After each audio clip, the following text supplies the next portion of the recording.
Hello everyone, कैसे हैं आप सब। मैं कोमल अरविंद और आज बात करते हैं डिजायर्स के ऊपर। जी हाँ, क्योंकि अक्सर हमने स्पिरिचुअलिटी पे जब आते हैं तो ये सुनते हैं कि डिजायर्स तो दुखों का कारण है, but no, it's not like that. Actually वहाँ पे डीप मैसेज कुछ और दिया जा रहा होता है या थोड़ा सा मिसकंसेप्शन है। आज उसे क्लियर करते हैं, क्योंकि डिजायर्स एक्सपांशन का कारण होती है। लेकिन ऐसा क्या किया जाए कि फिर वह चीज पेन में ना कन्वर्ट हो जाए, डिजायर्स आपके दर्द की वजह ना बन जाए। तो यस, अगर आपको एक्सपांशन के लिए जाना है तो आपको गोल तो बनाना होगा। जब आप किसी चीज को गोल बना रहे हैं मतलब आप क्या कर रहे हैं, डिजायर। ये आपकी डिजायर ही तो हुई ना कि आपको एक्सपांशन की तरफ जाना है, आपका कोई गोल है, आपको वो अचीव करना है, तो ये डिजायर हुई कि नहीं। ठीक है, तो इट इज अ डिवाइन। ठीक है, अगर आप चाहते हो कि मैं पूरे विश्व को हीलिंग प्रोवाइड करूं या बहुत से लोगों की मदद करूं, ये भी क्या हुई, डिजायर तो हुई, राइट। लेकिन जब कोई भी डिजायर है, हमारा कोई भी गोल है, हमने बना लिया, ठीक है, लेकिन बार बार सिर्फ उसी के लिए सोचते बैठे हैं और उससे रिलेटेड पास्ट इंसिडेंट्स में टैप करते रहे, तब वह बनती है दुखों का कारण। तो डिजायर तो करनी है अगर आपको एक्सपांशन चाहते हैं, तो बस एक छोटा सा ध्यान रखना है, छोटी सी बात का ध्यान रखना है कि जब आप किसी चीज की डिजायर करते हैं ना कि आपको कुछ चाहिए, तो वहां पूरे जॉय से आइए कि हाँ, मुझे इस चीज की डिजायर है। ओके, और फिर उसको अच्छे से उसके अंदर के जॉय को फील करिए। ठीक है, फॉर एग्जाम्पल आपको कोई बहुत सुंदर ड्रेस की डिजायर है, ठीक है, तो आपने उसको फील किया कि आपको वो ड्रेस चाहिए, है ना। विजुलाइज कर सकते हैं या फीलिंग्स से डायरेक्टली कनेक्ट हो सकते हैं, और फिर उसे पूरा एंजॉय कीजिए। जॉय करना है, पूरा एंजॉय कि हाँ, वो ड्रेस अगर मेरे पास है तो मुझे कैसा फील होगा, right. Just visualize it, feel that joy completely कि हाँ, मेरी ये डिजायर है, ये डिवाइन है, I just love this dress, है ना, आई क्लेम इट। तो अब यहाँ पे आपने डिजायर कर ली, इसके बाद फिर आपको सरेंडर करना है। सरेंडर मतलब ठीक है, मेरी ये डिजायर है, ये फुलफिल होगी, मुझे गॉड पे ट्रस्ट है, सरेंडर टू गॉड। जब आप ये करते हो, सरेंडर कर देते हो, अब उसके बारे में सोचते नहीं बैठोगे बार बार। अब क्या करोगे, अब आपने जब डिजायर करके सरेंडर कर दी, तो अब आपको स्टेप्स रिवील होंगी कि वह चीज आपके लाइफ में कैसे आएगी।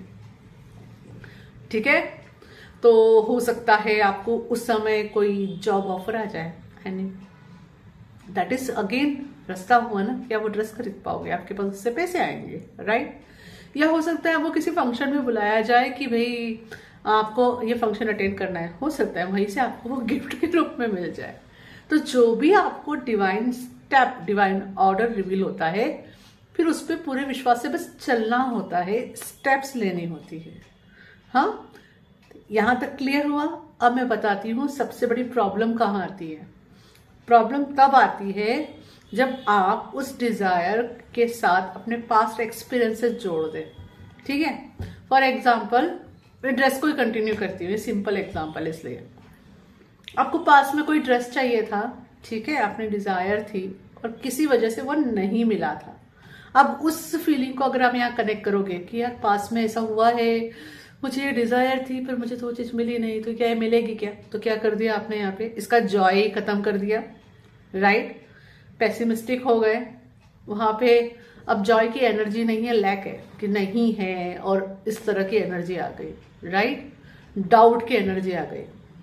तब ये फुलफिल होना क्या हो जाएगी फिर उससे, डिफिकल्ट। ओके, पूरे टाइम आप यूनिवर्स से बात कर रहे हो, आपका कन्वर्सेशन चल रहा है, तो यहीं पे फिर स्पिरिचुअल टूल्स और टेक्निक्स काम में आती है कि आपको अगर ऐसी कोई फीलिंग तब आती है, कोई मेमोरी याद आके फीलिंग आती है, तो अब इसको सप्रेस करके तो कुछ होगा नहीं, वहां फिर से जॉय में आना होता है। तो जो पार्ट आपको ये याद दिला रहा है कि पास में ऐसी आपकी डिजायर थी, वो पूरी नहीं हुई, तो वहां पे उस पार्ट को पहले हील करना होगा आपको। वहां पे प्यार और लव लाओ कि ठीक है, इट्स ओके, उस समय जो हुआ सो हुआ, but this time it will get fulfilled. या उस पार्ट को जो चाहिए, अगर उसको वैलिडेशन चाहिए किसी तरह का, तो अपने आप को वैलिडेशन दीजिए। और सबसे बेस्ट, अपने उस पार्ट को हक करते हुए देखिए अपने आप को, just say love you, I know you are feeling painful for that, I love you, you deserve all good. जिस तरह से भी उसको आराम मिले, उसको सूदिंग दीजिए, उसको भरपूर प्यार दीजिए कि वो पार्ट मेल्ट हो जाए आपके अंदर। ठीक है, ultimately everything is inside you only. तो जहां पे वो चीज मेल्ट हो जाएगी ना, और फिर आप वापिस इस डिजायर को के पर शिफ्ट होंगे, तो अब आपको वो नेगेटिव फीलिंग नहीं आएगी, आप वो जॉय फील कर पाएंगे, वहां ऑप्टिमिस्टिक हो पाएंगे, यूनिवर्स की प्रोसेस पे ट्रस्ट कर पाएंगे कि हाँ, it is a process, it is in process. फिर आप घड़ी घड़ी उसके बारे में सोचोगे भी नहीं, ऑब्सेशन में भी नहीं आओगे, एंड हियर यू गो, वो डिजायर मैनिफेस्ट होती है। और एक बात को इसमें जो ध्यान रखने वाली है कि आपने जो भी डिजायर की है, ठीक है, आपने सरेंडर भी कर दी, लेकिन याद रखिए यूनिवर्स अपने यूनिक ढंग से काम करता है। आपकी वो डिजायर तो पूरी होगी, लेकिन जरूरी नहीं है उसी तरह से वो जिस तरह से आपने चाही थी। बोलने का मतलब इज इट नेगेटिव? नो, उससे ज्यादा अच्छे ढंग से पूरी होगी जब आप इस प्रोसेस में रहोगे कि डिजायर की, सरेंडर की, एंड ऑर्डर फॉलो कर रहे हैं, प्रोसेस को ट्रस्ट कर रहे हैं, तो वह चीज और ज्यादा अच्छे से फुलफिल होगी, उसका रिजल्ट ज्यादा पॉजिटिव रहेगा, क्योंकि आप यहाँ पहले ही डिटेचमेंट में आ गए हो। आप लैक और कहते ना उसके भाव से नहीं जा रहे हो, कि नॉट गुड इनफ के भाव से नहीं जा रहे हो उस डिजायर को फुलफिल करने के लिए, आपने ऑलरेडी उसमें जॉय डाल दिया है। तो जॉय ही मैनिफेस्ट होगा। तो आपको जो भी चाहिए उसके लिए वो जॉय पहले अंदर फील करना होता है। I hope it is interesting and you can apply this in your life.